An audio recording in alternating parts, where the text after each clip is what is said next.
பள்ளிக்கூடம் சேர்க்கணுன்னு பாத்திரத்தை வித்தீங்களே, பள்ளிக்கூடம் சேர்க்கணுன்னு பாத்திரத்தை வித்தீங்களே, எந்த பானையில் சமைக்கிறேன்னு எழுதுங்க அம்மா, எந்த பானையில் சமைக்கிறேன்னு எழுதுங்க.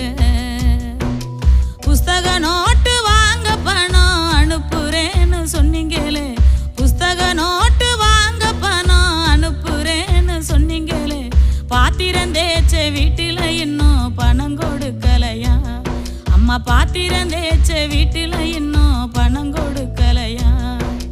புஸ்தக நோட்டு வாங்கலன்னு வாத்தியார் தினமும்